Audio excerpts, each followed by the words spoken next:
Next हम बात करते हैं motion of charge particle in electric field. किसी चार्ज पार्टिकल का मोशन किसी इलेक्ट्रिक फील्ड में कैसा होगा। हालांकि इसके बारे में एक बेसिक डिस्कशन हमने किया हुआ है।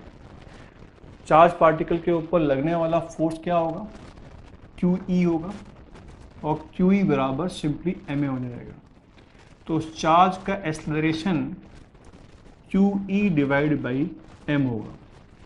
अगर Q पॉजिटिव है तो उसका एक्सेलरेशन एक्सटर्नल इलेक्ट्रिक फील्ड के अलॉन्ग होगा। अगर Q नेगेटिव है तो उसका acceleration electric field, external electric field के अपोजिट होगा। ठीक, अगर इलेक्ट्रिक फील्ड यूनिफॉर्म है, कांस्टेंट है, तो एक्सेलरेशन भी कांस्टेंट होगा। अगर इलेक्ट्रिक फील्ड यूनिफॉर्म नहीं है, वेरिएबल है, चाहे मैग्नीट्यूड चाहे डायरेक्शन में, तो एक्सेलरेशन भी वेरिएबल नहीं होगा। किसी भी पॉइंट पर इंस्टेंटेनियस एक्सेलरेशन का magnitude Q by m into E के बराबर होगा। ये Q बाई m बहुत ही फ्रिक्वेंटली आने वाली क्वांटिटी है। इस Q बाई m को will call as specific charge. ठीक, और किसी पार्टिकल का एक्सेलरेशन कितना होगा एक एक्सटर्नल इलेक्ट्रिक फील्ड में, उसके स्पेसिफिक चार्ज के ऊपर डिपेंड करेगा, सिर्फ Q के ऊपर नहीं, सिर्फ M के ऊपर नहीं। फॉर एग्जाम्पल, एक इलेक्ट्रॉन और प्रोटॉन दोनों का एक्सेलरेशन, दोनों का चार्ज बराबर होता है, लेकिन उनका Q बाई m बराबर नहीं होगा, स्पेसिफिक चार्ज बराबर नहीं होगा। इसका Q by m for electron will be greater than Q by m for proton, हालांकि दोनों के अंदर चार्ज बराबर है। तो एक इलेक्ट्रॉन का ज़्यादा एक्सेलरेशन होगा एक एक्सटर्नल इलेक्ट्रिक फील्ड में, अगर एक्सटर्नल इलेक्ट्रिक फील्ड दोनों के लिए सेम हो तो। ठीक, उसके अलावा इलेक्ट्रॉन नेगेटिवली चार्ज है तो इलेक्ट्रिक फील्ड के अपोजिट एक्सेलरेट करेगा, प्रोटॉन पॉजिटिवली चार्ज है तो इलेक्ट्रिक फील्ड के अलॉन्ग करेगा एक्सेलरेट। सिमिलरली अगर हम एक प्रोटॉन और अल्फा पार्टिकल को कंपेयर करें, alpha particle is helium nucleus, helium nucleus positively charge, दो उसमें चार्ज होता है। तो इसका स्पेसिफिक, इसमें कितना चार्ज होगा प्रोटॉन में, charge of electron upon mass of proton. ठीक, और हीलियम न्यूक्लियस में कितना चार्ज होगा, 2 टाइम्स ऑफ इलेक्ट्रॉन अपॉन इसका मास कितना होगा, approximately 4 times of mass of proton होगा। तो ये वैल्यू कितनी आ जाएगी, 2/4 E/2 MP आ जाएगी। ठीक, तो स्पेसिफिक चार्ज प्रोटॉन का ज़्यादा है, स्पेसिफिक चार्ज प्रोटॉन का ज़्यादा है। प्रोटॉन का स्पेसिफिक चार्ज ज़्यादा होने का मतलब कि इस प्रोटॉन का डेविएशन ज़्यादा होगा, किसमें, एक एक्सटर्नल इलेक्ट्रिक फील्ड में। ठीक, ओके। उसके अलावा अगर यूनिफॉर्म इलेक्ट्रिक फील्ड है, यूनिफॉर्म इलेक्ट्रिक फील्ड कैसे करते हैं represent, equi space line of force से करते हैं रिप्रेजेंट। तो उसका एक्सेलरेशन जो कि QE बाई m है, एक्सेलरेशन भी कांस्टेंट होगा, मैग्नीट्यूड और डायरेक्शन दोनों में। ठीक, और किसी कांस्टेंट एक्सेलरेशन से मूव करने वाला चार्ज पार्टिकल क्या मे और may not move in a straight line. ठीक, अगर उसकी इनिशियल वेलोसिटी u एक्सेलरेशन के पैरेलल है, किधर होगा एक्सेलरेशन, इस डायरेक्शन में होगा, तो उसका मोशन स्ट्रेट लाइन होगा।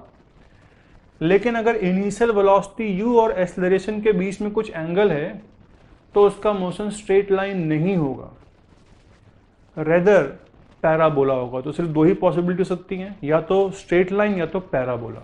कब, यूनिफॉर्म इलेक्ट्रिक फील्ड में, सिर्फ यूनिफॉर्म इलेक्ट्रिक फील्ड में either the charge can move in straight line और can move in parabola, similar to the example of projectile motion, वहां पे यूनिफॉर्म ग्रेविटेशनल फील्ड नीचे की तरफ है। ठीक, तो अगर एक एक्सटर्नल इलेक्ट्रिक फील्ड ऐसी है और चार्ज को किसी वेलोसिटी u से छोड़ा गया, इनिशियल वेलोसिटी जो है वो क्या है, इनिशियल वेलोसिटी इलेक्ट्रिक फील्ड से कुछ एंगल बना रही है एंड देयरफॉर एक्सेलरेशन से भी कुछ एंगल बना रही है, मानने की पॉजिटिव चार्ज। तो इस इनिशियल वेलोसिटी के दो कंपोनेंट होंगे, एक u पैरेलल, एक u परपेंडिकुलर। ठीक, जो u परपेंडिकुलर कंपोनेंट है वो कंपोनेंट है जो कि इलेक्ट्रिक फील्ड के परपेंडिकुलर है। तो इस परपेंडिकुलर कंपोनेंट के अलोंग क्या होगा, कोई फोर्स नहीं लगेगा। तो u जो परपेंडिकुलर है, component of velocity perpendicular to electric field, component of velocity perpendicular to electric field. Electric field जो चार्ज के ऊपर फोर्स लगाएगी वो किधर लगाएगी, वो इलेक्ट्रिक फील्ड के अलोंग लगाएगी। ठीक, तो जो भी एक्सेलरेशन होगा वो इलेक्ट्रिक फील्ड के अलोंग ही होगा ऑलवेज। जो कंपोनेंट परपेंडिकुलर है एक्सेलरेशन के, उस डायरेक्शन में कोई एक्सेलरेशन नहीं होगा, वो कंपोनेंट चेंज नहीं होगा। Component of velocity perpendicular to electric field will remain constant. It is only this component u parallel जिसकी वैल्यू चेंज होगी। ठीक, और अगर कांस्टेंट एक्सेलरेशन है, we can use the fact v बराबर u पैरेलल प्लस at। तीन equations of motion है for constant acceleration, we can use those equations. ठीक, उसके अलावा अगर कांस्टेंट इलेक्ट्रिक फील्ड हो तो कांस्टेंट इलेक्ट्रिक फील्ड चार्ज के ऊपर क्या कांस्टेंट फोर्स लगाएगी, और कांस्टेंट फोर्स में उस चार्ज के ऊपर वर्क हो सकता है। अगर हमें किसी कांस्टेंट फोर्स द्वारा किया गया वर्क डन निकालना हो कि इलेक्ट्रिक फील्ड ने उस चार्ज के ऊपर कितना वर्क किया, तो हम सिंपली वर्क डन बराबर क्या होता है, फोर्स डॉट डिस्प्लेसमेंट, मतलब F into S cos theta. What is S cos theta, component of displacement in direction of force. तो जो वर्क डन होगा किसी चार्ज के ऊपर, वो सिर्फ उस डिस्प्लेसमेंट के ऊपर डिपेंड करेगा जो कि फोर्स के अलोंग है। ठीक, तो अगर ये चार्ज कुछ ऐसा पाथ फॉलो करता हुआ आया, तो हमें अगर मान लो यहां से यहां तक वर्क डन निकालना है, तो सिर्फ यही वाला कंपोनेंट डिस्प्लेसमेंट का वही रिस्पॉन्सिबल होगा चार्ज के ऊपर वर्क करने के लिए, चार्ज की स्पीड चेंज करने के लिए, चार्ज की काइनेटिक एनर्जी चेंज करने के लिए। ठीक, फॉर इंस्टेंस अगर एक यूनिफॉर्म इलेक्ट्रिक फील्ड ऐसे सेटअप हो, ठीक है, और इस यूनिफॉर्म इलेक्ट्रिक फील्ड नीचे से ऊपर की तरफ किसी मैकेनिज्म के थ्रू सेटअप हो, इस मैकेनिज्म को बोलते हैं कैपेसिटर। और इससे अगर हम एक इलेक्ट्रॉन को, एक प्रोटॉन को और एक अल्फा पार्टिकल को प्रोजेक्ट करते हैं, इलेक्ट्रॉन को, प्रोटॉन को, अल्फा पार्टिकल को, ठीक, तो साथ में करते हैं, लेट अस से सेम स्पीड से करते हैं प्रोजेक्ट। सबकी इनिशियल स्पीड मान लेते हैं v0, ठीक, इलेक्ट्रिक फील्ड अपवर्ड डायरेक्शन में। तो जहां तक बात है इलेक्ट्रॉन की, इलेक्ट्रॉन के ऊपर जो फोर्स लग रहा होगा वो नीचे की तरफ होगा। इलेक्ट्रॉन का पाथ कुछ ऐसा होगा। कौन सा पाथ, जब तक इलेक्ट्रिक फील्ड में है तब तक पैराबोलिक पाथ होगा, ठीक। और पॉजिटिव प्रोटॉन और अल्फा पार्टिकल का चार्ज क्या है, पॉजिटिव है, तो उनके ऊपर फोर्स ऊपर लगेगा, ठीक।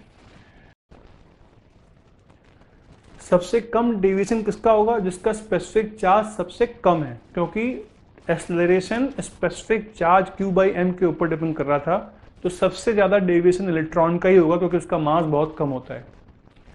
सबसे कम डेविएशन किसका होगा, जिसका स्पेसिफिक चार्ज सबसे कम है, और वो है अल्फा पार्टिकल। हाँ, डेविएट होगा इलेक्ट्रिक फील्ड में, लेकिन डेविएशन कम होगा। और उसके बाद फिर प्रोटॉन का डेविएशन, तो प्रोटॉन ऐसे मूव कर जाएगा, proton alpha particle electric field के अलोंग डेविएट करेंगे, इलेक्ट्रॉन इलेक्ट्रिक फील्ड के अपोजिट डेविएट करेगा। अगेन यहां पर इनिशियल वेलोसिटी सबकी v0 थी, और इलेक्ट्रिक फील्ड इनिशियल वेलोसिटी के परपेंडिकुलर है, तो किसी भी समय में इन तीनों के लिए जो component of velocity along electric field था वो v नॉट ही रहेगा। Component of velocity along electric field तीनों ही चार्ज पार्टिकल के लिए वो चेंज नहीं होगा, क्योंकि जो फोर्स लग रहा है वो इस इनिशियल वेलोसिटी के परपेंडिकुलर है। तो जो वेलोसिटी एक्सेलरेशन के परपेंडिकुलर है या फोर्स के परपेंडिकुलर है वो कंपोनेंट चेंज नहीं होता। तो इन तीनों को सेम टाइम लगेगा बाहर जाने में। पर यहां से यहां तक इनकी एक्स डायरेक्शन में डिस्प्लेसमेंट सेम है, तो इनको टाइम कितना लगेगा, x divide by V naught. तीनों को सेम टाइम लगेगा इस रीजन को क्रॉस करने में, ठीक। लेकिन इनके एक्सेलरेशन बराबर नहीं है। y डायरेक्शन की वेलोसिटी किसी भी चार्ज के लिए vy will be equal to QE by m, v बराबर u प्लस at। अगर इनिशियल वेलोसिटी रही हो 0 y डायरेक्शन में, अगर इनिशियली सारे चार्ज x में मूव कर रहे हो, इंटू टी हो जाएगा। और y डायरेक्शन में होने वाला deviation half at square, acceleration बराबर E by m into T square के बराबर हो। जो y डायरेक्शन में होने वाला डेविएशन वो भी स्पेसिफिक चार्ज, जो y डायरेक्शन में होने वाला डेविएशन वो भी स्पेसिफिक चार्ज के ऊपर डिपेंड कर रहा है, जिसका स्पेसिफिक चार्ज ज़्यादा है।